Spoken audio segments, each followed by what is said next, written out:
one, I didn't expect that I would want to go back to India to do this program. When I started really understanding what this program is giving me the opportunity to do, I was like, actually, I do want to go back and I want to see this firsthand. I want to be there to ask the questions and see if I can help in any way. And to see India through a conservation education lens is going to be amazing.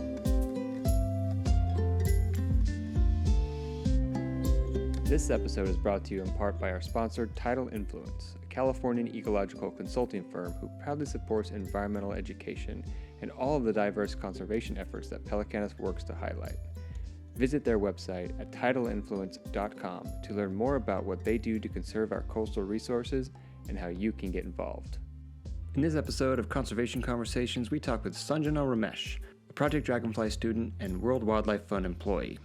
We talk about conservation in India, the organization she started, and the work she looks to do this summer while studying in the Western Ghats of India.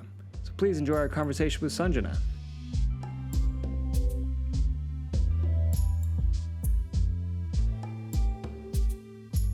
Sanjana, thank you so much for joining us. We're really happy to have you. If you don't mind, please introduce yourself. Yeah, I'm Sanjana Ramesh. I currently live in Washington, D.C. from Atlanta, I say, but I was born in Bangalore, India, and then moved to the States when I was a year old with my family. I work for World Wildlife Fund, and I am a Global Fields Program master's student at Miami University for Project Dragonfly. So, yeah. I always found it funny when trying to explain to people what my program is called. Like, oh, what's your program? It's like, well, I go through the San Diego Zoo, Right. Project Dragonfly, AIP, Miami University. You're just like, how many names does this program have? Exactly. People are like, what do you do? Where do you do it? I'm like, it's a lot of acronyms, but I'll explain it to you. Yeah, awesome. Yeah. So you said you live in DC from Atlanta, from India. So Yes. tell us a little bit about that, about your story from moving. And so do you go back to India a lot? Are you still involved in, I mean, we can probably get to what you're working on in conservation in India, but, Yeah. I guess tell us about that and, what you do for the World Wildlife Fund. Yeah. So, yeah, I was born in India, lived there for a year. Obviously don't remember any of that, but all my extended family is there. So up until I graduated high school, we would go back every 2 years, every other year, for the entire summer and visit my family. And that went on until high school. And then after that, got busy with college. So it became every 5 years, at least for me. But that is, very much a part of who I am. I probably didn't like it as much going when I was a teenager who wanted to hang out and be with my friends during summer break here in the States. But thinking back on it now, that's a lot of where my love for animals came from because, even though we were in a very, city kind of area that my grandparents lived in, there were street dogs everywhere, cats everywhere, monkeys all over the trees and everything. And my parents would take me to the zoo in Bangalore as well. So I think, if you want to say my earliest memory of animals and stuff was because of India. And every time I finished a meal, I'd want to run outside and give whatever leftovers I had to the street dogs and hang out with them and stuff. So that's a lot of where that love came from. And then, being in Atlanta and everything, it was, you don't see as much. So I just begged for a dog all my life. I think we got a dog when I was 16 years old. And yeah, so there's a lot of connection that I have with the Indian wildlife for sure. And then at WWF, now that I'm here in DC, I'm on the program operations side. So we have our program team and the program operations team. So the program operations team is kind of what keeps the program side going. So a lot of financial work, budgeting work, a lot of help with the grant proposals and everything on the back end of things to make sure everything is going smoothly for our field teams. And I support 3 different teams on. Tell me about, I don't really know anything about, you said Bangalore, Maine? Sorry. Bangalore. Bangalore, India. I was thinking Bangor, Maine. Sorry. No, you're Uh, fine. yeah, tell me about that. So you said it's a big city. I don't know anything about it. I've never been Yeah. to India. But is you said that there was the street dogs, but was Mhm. there any opportunity to get out and kind of explore? Because I know India is a pretty biodiverse place. Yeah, yeah, for sure. So Bangalore is in South India, and apart from like the street dogs and like the monkeys that used to be there when I was younger, nowadays you don't see them as much because, they've cut down a lot of trees. It's a pretty, popular city. A lot of people have moved there and everything. So it's growing rapidly. So you definitely do not see the wildlife like you would. But up until recently, actually, we didn't really travel many other places around India to see the rest of the country just because, my family was in Bangalore. So we stuck to that. But in the past 5, 6 years, both the times that I visited, my family and I, we went to the Western Ghats section, which is one of the most biodiverse places in the world, and we went to two different reserves. The first one we went to was called Nagrahole, and it's a tiger reserve. And then again, when we went last year, we went to a different reserve called Bandipur, and I mean, it's just some of the most beautiful areas you'll ever see, like the tropics and the high elevations of everything. And we got to go on several safaris to see Asian elephants and the Indian gore. And unfortunately, even though I've been on like five different safaris there, I have missed a tiger every single time. Was about to see one and we missed one by 5 minutes, but it's fine.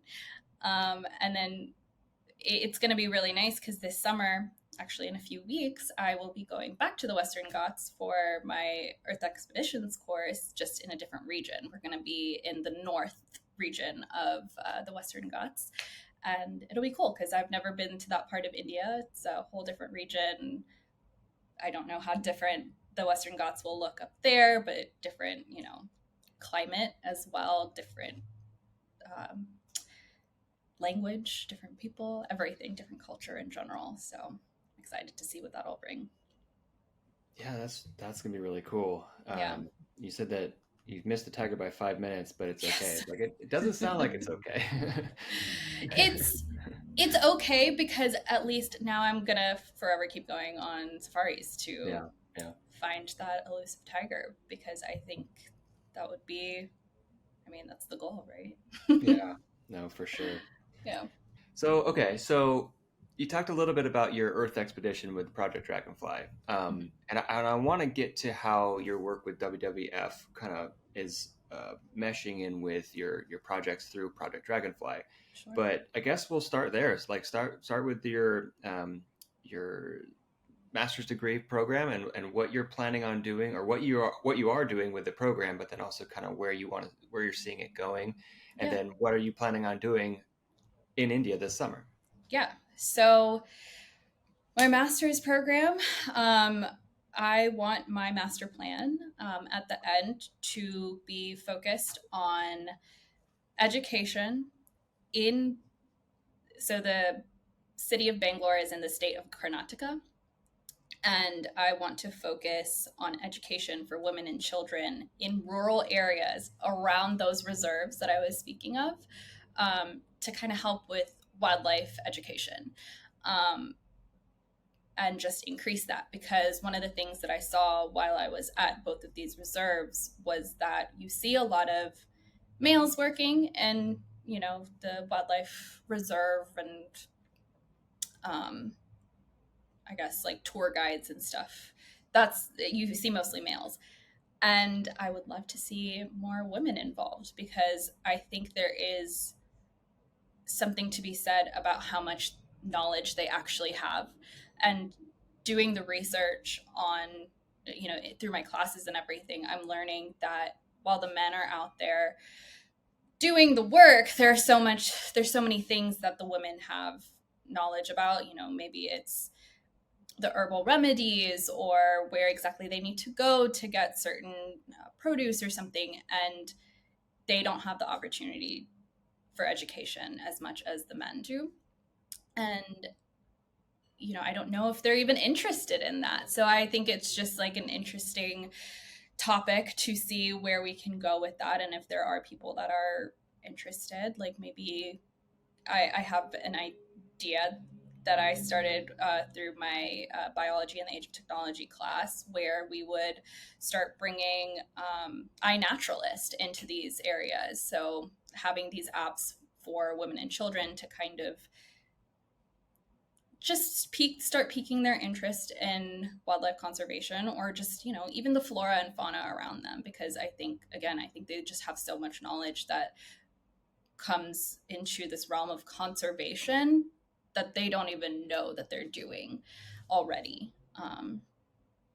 Yeah, being just in these more rural areas where they have to be conservative about how they use things, and then eventually it leads to the conservation aspect of things. So that's what I would like to focus on in the grand scheme of things. Definitely bringing that education, and I think especially for children, that's where it all starts. I used to work at Zoo Atlanta, and I was in the conservation education team, and we got to speak to children a lot. Well, all of our programmatic things were geared towards children and their families, and they retained so much information. And I hope that the information that we shared with them has inspired something. And I think there is a lot of room to grow for that as well in these rural areas, because the next generation is what's going to change things. So if they're interested, and if we can get them, get the ball rolling on something, and just by piquing that interest, I think that could change a lot of things. And then in the sense of how that relates to WWF, it's been really cool, because not only has some of this stuff related to WWF, it's also related to my work that I was doing at Zoo Atlanta. So last year I went to Brazil for my Earth Expedition course, and we were in the Atlantic rainforest, and that program is based around the golden lion tamarins. And my first experience with golden lion tamarins was when I was working at Zoo Atlanta as an intern, and one of the first things I did was stand in front of the golden lion tamarin exhibit and teach people about these animals. And I learned so much in that same way, because we were learning about how the numbers had dwindled down so much in Brazil, and a lot of AZA's accredited zoos and aquariums and stuff, they stepped in to help these numbers go back up. And one of the leading scientists on this, leading researchers, was Dr. Jennifer Mickelberg, who worked at Zoo Atlanta. So getting to speak to her, or getting to hear her, the conversation she had, and like everything that she was doing at Zoo Atlanta to help these numbers go up in Brazil, was really cool. And then I turn around and I get into this program, and this is the first trip that I go on, and Jennifer Mickelberg's name is on everything, like all the research papers we're reading. And getting to go to Brazil and hearing all these names that I'm familiar with was really a full circle moment for me, because that was back in 2015, and now here I am, 2023, and it was just really cool. And then again, reading these papers, you see WWF's name pop up a lot as well, because they're helping fund a lot of these projects. So it's been really cool to see each side of whatever I've done kind of come together, and it's been really inspiring and cool. So you kind of talked about your Project Dragonfly master plan and what you want to do with that. Yep. But how, or I mean, it's hard to say because you're not there yet. Yep. But what are you thinking about doing? And are you just going to be exploring like strategies for wildlife education for the people in that area while you're there? Or are you going to be just trying things, just talking to people, like see what they would like? Yeah. So for the Earth Expeditions course for India, I think, since we're going to be in a different region, my hope is to speak with the collaborators that we have in the Pune region that we'll be in, to see what exactly is happening. Because I don't want to go in and assume something, because I don't want to come in as like a savior kind to like change anything in that sense. I want to make sure that that I'm asking the right questions of these rural areas. What do they want? Do they care about this? Is there like an interest at all? what do they already know? What resources do they already have? And I think that those are the questions that I would ask of like the groups that we are collaborating with up in Pune, since it is again a completely different region. So I can't say that it would all necessarily be the same.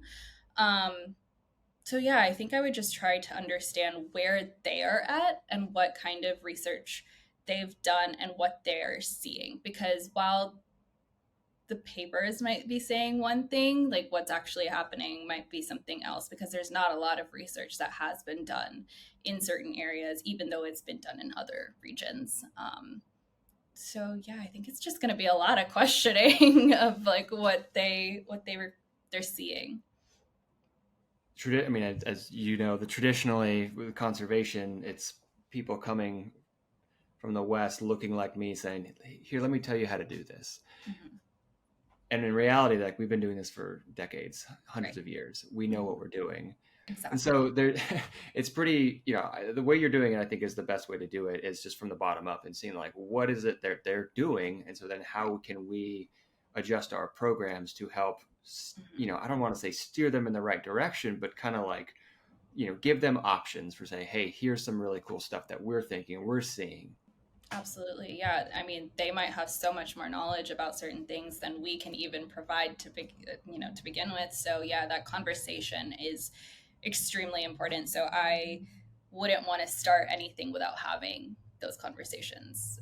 Definitely in the beginning, like a survey of what they are doing and already want to know more of. Yeah. I mean, I don't want to set up expectations, but it sounds like the next few weeks are really going to tell you exactly what you're going to do for your master plan.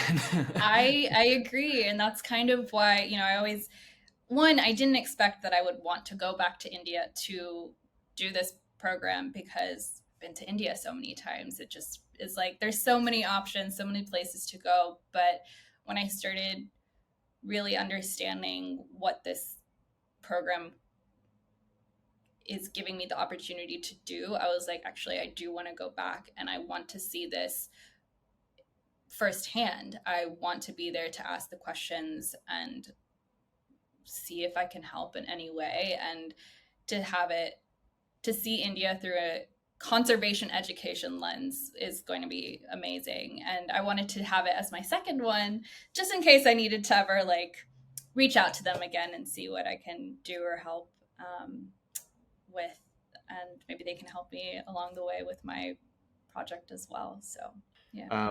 So you might have already said it, and forgive me if I missed it, but you mentioned Brazil, the focus. So if people don't know that Earth Expeditions are part of the Global Field Program, part of Project Dragonfly, Miami University, all the different acronyms. But the Brazil program is focused on golden tamarins, like you said, but then yes. Each one has a different focus. I was in Peru, we did avian ecology. Mm-hmm. So what is the specific focus of the India program? Yeah, so that one, it's how I describe it is like spirituality meets conservation with like culture related to it. So it's focused on the sacred groves in the Western Ghats. So it's going to be really interesting because, growing up here, I, identify as like Hindu, but it'll be interesting to see it again through the eyes of my spirituality side meeting conservation. So I am excited to see that and learn more about the roots of all of, the religious side of things and how important nature is in the Hindu culture. So I'm excited to see that and honestly learn more myself, because I feel like there's so much that I haven't learned growing up here. Tell us a little bit about the, how you want to take what you're doing with Project Dragonfly and everything you're talking about in India, but how does that relate to your job with the WWF? Talk about the Apex group. Yes. Does that all kind of fit together, or are there kind of different programs where you're like, I've got to figure out over the next 10 years how to make them all come together? Yeah. So with WWF, since I am on more of the program operations side, I think eventually after this program is done, for sure, I would like to move more into the wildlife program side. So a little bit more um, working with what is happening, boots on the ground. I think that is where my passion lies, like the project planning and everything behind that, and getting to see the conservation work firsthand. So I think with all the experiences that I'm getting through Project Dragonfly, that will definitely kind of translate well to where I would like to see myself going in World Wildlife Fund. And then with the Apex group, that is our employee resource group. So it's our AAPI group. So all of the people from the Asian countries kind of gather. We do a lot of food stuff. We're big foodies. So just gathering together to create community in a workspace is, a great way to increase morale and everything, and to see that World Wildlife Fund is doing the right things to make sure that that morale is growing and everything. It's really nice to see. And yeah, so like through our AAPI group, we've had speakers come in and chat with them through like virtual sessions and everything. AAPI community, of course. We do food events. We find ways to celebrate different holidays together. And yeah, even with like our AAPI month that just finished last month, we had a couple different events, and was involved with a panel through the group. So it was open for the entire of WWF to gather, and it was kind of like a conversation like this. Where did you start? How did you find your connection between culture and conservation? So yeah, creating a lot of opportunities for us to speak about our unique upbringings. There's the Apex group, but then you also founded or maybe co-founded the South Asian Environmental Group, right? Yes. Okay, so Yes. tell us about that and what it is and why you started it, because Yeah. obviously no one just starts something out of the blue if it's not needed. So what is Right. it that you saw that there was a niche that needed to be filled? Yeah. So being in DC, there is a big South Asian community here. But for me, my biggest thing is being in this field, I have not had the opportunity of seeing people that look like me in this field. And I wanted to connect with people that were interested in the environment, that had jobs in this field that looked like me. And so it kind of the whole reason it kind of came about was because I went to the DC Environmental Film Festival, and they were having a panel. And I went to one of the panels because it was a POC panel, and I was really excited about it. I was like, oh, maybe I'll see somebody that looks like me. And there still wasn't. So I actually talked to one of the panelists, and I was like, how did you, start doing this? Like, how do you start seeing people that look like you in this community? Like, what did that look like for you? Was it hard in the beginning? And they were like, the best advice I could give you is to start it yourself. You kind of have to be the one to lead the way. And I was like, oh, that's kind of a lot of pressure if you think about it. And I wouldn't say that there's not people that look like me in this field at all. I think it's just harder to connect with them because there's fewer of them. So I kind of took that and ran with it. And there was a South Asian Facebook group that I just posted this idea of. And I was like, is anybody interested in doing this? Like, potentially going on hikes together, going to lectures about random environmental things, or just going to happy hour together just to connect with community again. And there was some interest, so I just started putting together little events, and people showed up. It's still very new, and it's very grassroots, very non-committal right now. It's for the first meeting, we went to a solar powered brewery, and just hung out there, which was really fun. For the second event, we went to Kenilworth Gardens, which was really cool because a lot of us that went didn't even know that there was a national park so close in DC. And they were having a Lotus Festival, which was really nice because lotuses are very significant in South Asian culture. So that was that connection. And then the third event that we had was a blind date with a book swap.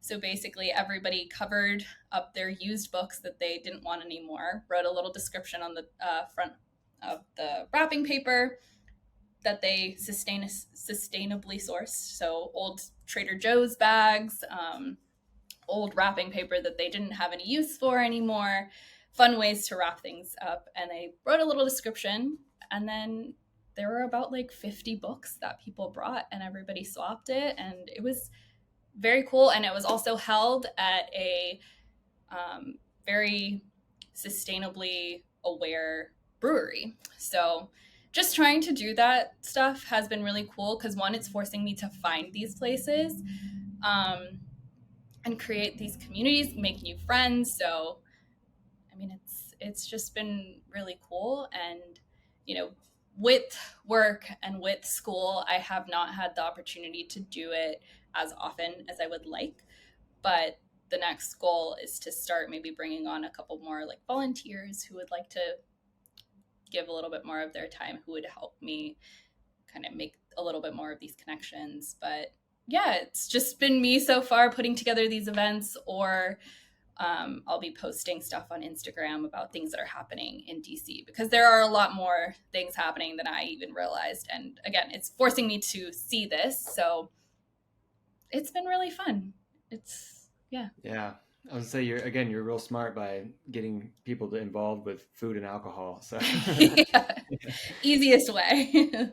yeah, and that's something we talk about a lot in this, whatever this is. Mhm. With just talking to people, it's like we talk to a lot of women in this field because it's strangely I've encountered, you know, the idea is that it's, you know, it's a white male industry, and it was for so long, but the last 20 years it's definitely flipped. And Hmm. it's really cool to see because we talk about a lot where you need the most diversity for any system to be healthy. And so Hmm. it's really cool to see the environmental world really go in that direction. Obviously, there's still things we have to do. Like you Yeah. said, you've never seen a person that looks like you in your field. So Hmm. you're going to have to, unfortunately, that's on you to now be that person for Right. somebody else. Yeah.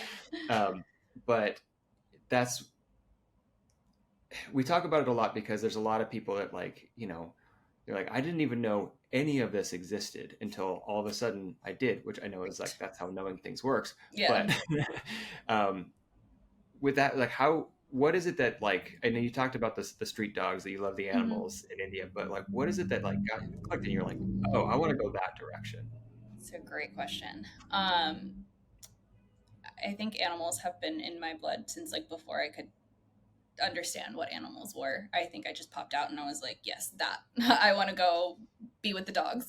Um, so it's always been something that I've been interested in. My God, I think the earliest memory that I have of like doing something with the environment, if you'll call it that, was in fourth grade. I was nominated to be part of the environmental club. So it was fourth and fifth grade, and it was an after school program. And we just gathered the recycling and learned about recycling after school. That was it. But that's like the earliest thing that I remember doing. And I guess maybe that's where it started, apart from like animals. And then in like middle school, I was in junior beta club, and they were like, okay, you have to go volunteer.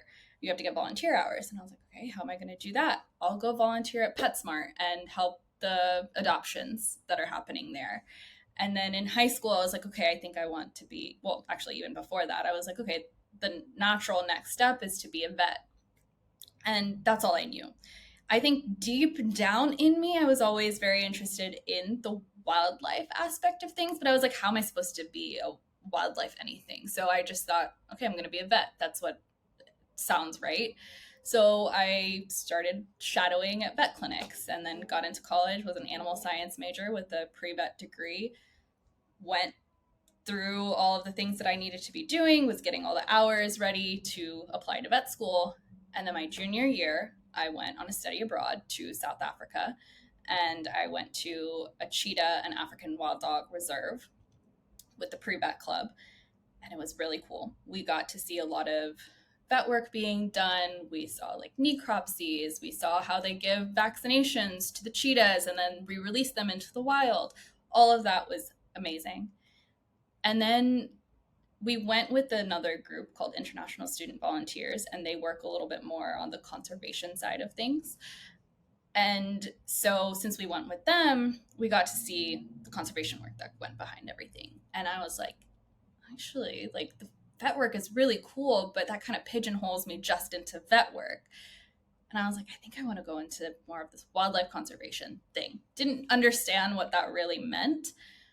So came back home, told my parents I didn't want to be a vet anymore, which was an interesting conversation to have when they're, again, first generation coming here. They didn't really understand what this wildlife conservation thing meant. And I didn't either. So it was, I think that was really the switch that happened to get me into this field. But getting here, again, throwing darts at literally everything that I could figure out. After I graduated, I started interning at Zoo Atlanta. And I think that's, again, where a lot of my education came from. Yeah, just the people that were there and the education I was learning on the job and getting to talk to all these kids and families and everything. Yeah. Just because like early on in your career, you're just like, I want to do something. Right. But I just got to figure out what. So you start volunteering or working, and you're just like, yeah, nope, that's not it. Yeah, yeah. I mean, up until, oh my gosh, maybe even like three years ago, I didn't even say that I wanted to work at World Wildlife Fund because I was like, how am I supposed to do that? I don't have the like skill set for it. And then I was volunteering with a group in Atlanta, and the CEO, he was volunteering with me that day, and he was just like, just start saying it out loud. It's almost like manifesting it. And I was like, it's a great idea. So I just kind of was like, okay, I think I want to work at World Wildlife Fund. And here we are 3 years later. So gotta go to him. Yeah, and then when you realize that, when you're like, I don't have the skill set, that can't be me, and then you realize the people that do have the job, you're like, they're just as disorganized as me, so like, we're all just doing what we can. Exactly. It was definitely imposter syndrome setting in at that point. But for sure. Yeah. For sure. You talked a little bit about representation, and you hadn't seen anybody that looked like you in this field. But I guess with that, how, like, were there people in your life, or people you worked with, or even like people you looked up to, like Crocodile Hunter kind of stuff? Yeah. Like, what is it that, like, what was that? You kind of mentioned your path, but was there something you're like, oh, I see that, maybe I could do that? I was trying to think about this question earlier too, because I was like, I don't, like I said, there weren't a lot of people that looked like me in this field. And again, not to say that there weren't, but I didn't see them. And when you're young, you're usually just like watching TV or something like that. I remember Zaboomafoo was probably one of the best things that I could remember, being like, oh my gosh, like these guys are out there like teaching children about these wildlife animals. Like, that's so cool. I think I loved any like TV show, any documentary as I was growing up. That was like a big thing for me as well. And my parents, they just encouraged it, which was really nice. I don't think they ever really questioned anything, either to do with like maybe going to vet school or, being in this field. Also, they were always like, if you're passionate about it, that's all that really matters. And, they're the ones that take us on these safaris and stuff because they are equally as interested in film, which is kind of another thing that I want to start delving into maybe at some point. I would love to be involved in some sort of nature documentary in some type of way. I think that would be really, really fun. Great way to explore things. Yeah. So you have a really, interesting and a unique story. So I guess we're all doing this for a reason. This is intentional. We're not just being like, I guess I just fell into this. It's like no one falls into working on this and struggling for 10 years to finally get the job you want. So what is it that gives you hope, in your own personal life, but then about like the animals and the habitats and the areas that you're working with? What is it that kind of keeps you going? So, this job is something that you do not see the fruits of your labors a year from now, 5 years from now, probably not even until like next generation's 100 years from now. So it is hard to kind of keep that hope going. But I think early on in my zoo life, my zoo jobs and internships and whatever I held there, that's where a lot of that hope came from. Speaking to those little children and getting them excited about those things. And honestly, the kids were more excited and like very inquisitive and asked this like just the smartest questions ever compared to like what the parents would ask sometimes. So it was very inspiring. So the kids inspired me for sure. That is because they're the ones that are going to take over and continue this on. And I mean, you see so many youth climate activists and stuff like that. And I mean, just so inspiring. And then being at WWF and getting to be part of the Apex group there and seeing, again, now I'm able to see people that look like me, that understand like where we've all come from and community. So yeah, I think that is also it's been great. I've been there a year now, and there's just so much to do, and you just kind of want to keep going because there are people around you that motivate you to do the same thing, that come from those similar backgrounds. Well, it's been amazing. How can people get involved? How can people help? Whether it's in DC or wherever they're at, like provide some resources where people can get connected with your groups, or just whatever they can do to help. Yeah, so the South Asian Environmental Group, which is honestly open to everyone, you don't have to be South Asian. It's on Instagram, DC_SAEG, South Asian Environmental Group. So if you're in DC or I don't know, want to start your own chapter of sorts, go for it. I would, I mean, I want more of these groups to exist. So by no means do I have any claim of that. So that's one way. And of course, just following World Wildlife Fund. I think they're doing a lot of great work. Sanjana, thank you so much for joining us. We're really so happy to be able to talk to you and excited about your programs, and wish you all the best and have fun in India this summer. Thank you. Thank you guys so much for having me. It's been an honor.